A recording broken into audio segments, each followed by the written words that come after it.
Monica, we've been going through these documents for the last couple of hours, and what we're getting a better sense of now is the thoughts that were running through the suspects' heads in the months before this happened.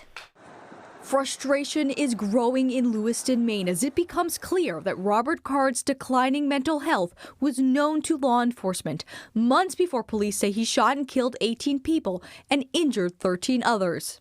Dozens of pages of court documents revealing new details into the potential reasons the suspect selected his targets, businesses he'd been to and even frequented. Police say Card's sister told officers that Card believes several businesses, including Schmenge's Bar and Grill and Just in Time Bowling Alley, were saying online that he was a pedophile. According to Card's brother, Card had started a romantic relationship with someone he met during a cornhole tournament at Schmenge's. They ultimately broke up in February, which is when his sister reported his mental stability started to decline. Family members said he stopped taking prescribed medication after a hospital stay. So when police released the surveillance photos of Card after the shooting, they knew just who was responsible. This family has been incredibly cooperative with us. Truth be told, I think the first 3 people that called us to positively identify this individual based on the photos that were released were family members. Investigators crediting Card's family on Saturday for doing everything they could to assist in the manhunt. It would have been detrimental if they didn't come forward immediately to let us know who this individual was.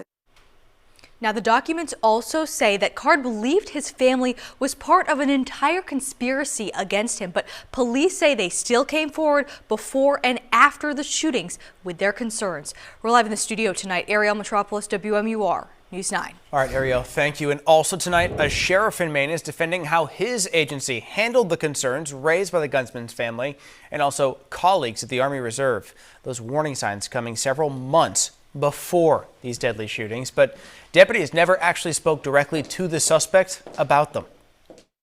We can't just kick someone's door in. We can't use force against someone.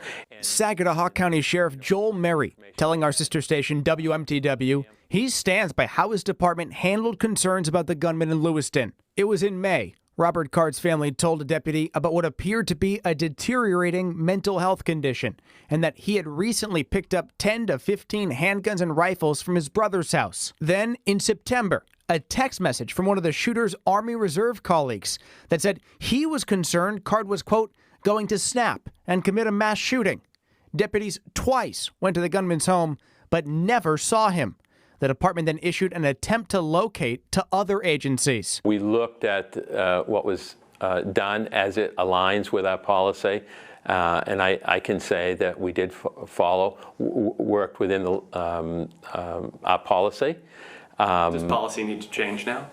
I think we need to look at it. I think we need to say, is there other ways to approach these situations. A former New Hampshire police chief tells News 9 more steps could have been taken to involuntarily admit Card to a mental health facility if he could first have been found. That would have at least been a mechanism to have this person evaluated and to really understand where they are in that mental health crisis, hopefully before something like this tragic event happened. Sheriff Merry also says no steps were taken to try to use Maine's yellow flag law to remove any of the weapons Card had. That law requires law enforcement to investigate gun owners reported to be dangerous to themselves or to others.